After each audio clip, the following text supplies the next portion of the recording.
Dark Web Myths Part 2. The Red Room, the real story of Andrea. Some myths aren't just stories. They're warnings. This is the true story of Andrea, a 32-year-old woman from the Philippines who entered the darkest corner of the internet and never came out the same. Andrea was 32, a quiet woman living in Quezon City, Philippines. Her life was simple and slowly falling apart. Bills unpaid, a family relying on her, no job, no hope. She started searching online for easy ways to make money fast. That search led her to a Facebook group where people whispered about a place, a mythical dark web livestream where people were paid to suffer and others paid to watch. First she laughed, but the comments were endless. It's real. I made $2,000. They don't track you if you're careful. That night, Andrea downloaded Tor browser and entered a new world. After browsing shady forums and links, she found it. A login portal titled, Host or Contestant? Two choices.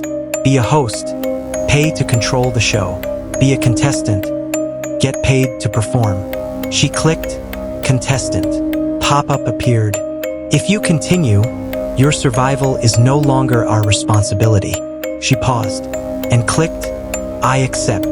Instructions followed. Set up a room. Place 4 cameras. Stay locked in for 4 hours. Then came the options. Option 1, earn $500. Sit quietly. Option 2, earn $2,000. Use blades and scissors on yourself. Option 3, earn $4,000. Include a pig and the tools. Option 4, earn $8,000 in bonus. Let us take you. Andrea chose option 4. A 10-minute countdown began.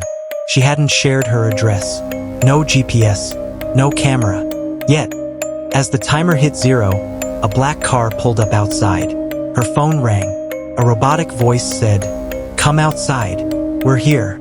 A man in a black suit and mask stepped out. He handed her a blindfold and a drink. Without asking questions, she drank, and everything went black.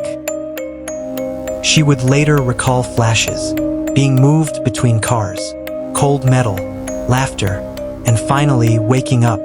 Andrea opened her eyes to a windowless white room. The masked man stood in front of her. "Do you want food?" She nodded. "Don't worry, we don't use anesthesia here." He handed her a paper. "Where should we send your payment?" She wrote down her bank details. Within seconds, $4,000 appeared. "The other half," he said, "will come after the performance." Another paper followed. Contract. No liability. No rules. No guarantee of survival. Andrea signed it. They strapped her into a chair. Hands, legs, eyes, and mouth locked, for cameras switched on. A mirror placed in front of her. Then, he began. The masked host pulled out a pair of pliers. He ripped off one fingernail. Then another, and another. Andrea screamed, her voice muffled. He sliced her scalp with a knife. Blood ran down her face. He laughed. A notification buzzed on his phone. He picked up a drill and punched it through her feet. She fainted. When she woke up, her feet were bandaged. Then came the scissors. He cut her tongue. Then, he began slicing her face, her ears, her chest. Her body, no longer hers, became his experiment. He didn't stop because he was paid. He stopped because he was bored. They dumped her in a tub of ice water. She awoke again. She'd lost weight. Her skin was hardened. Her chest gone. Instead, they handed her a final drink and said, "We'll release you now. But first, a warning. If you ever inform anyone about this, we know how to find you." They injected her, and her world disappeared again. Andrea woke up 3 months later in a Florida hospital. Burned, disfigured, mute, deaf, only one kidney left. The doctors said she had been pulled from a house fire. Her ID card was found in the pocket of her burned clothes. They contacted her family, but they couldn't afford to come. She asked for a pen and paper, then a laptop. She checked her bank account, $16,000.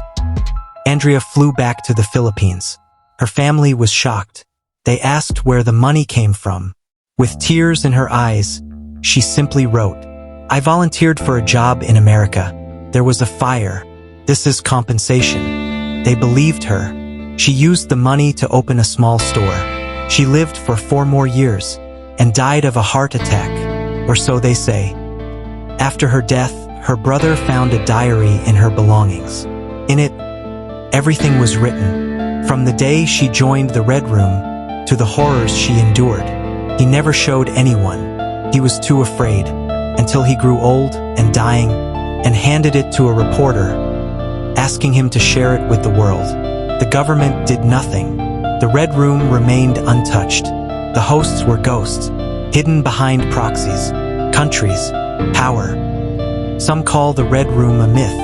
Others have seen it, and some never came back to tell their story. This is the real story of Andrea 2009, and this was just one room. Like and subscribe to stay inside the shadows. This is Myths with Uzi.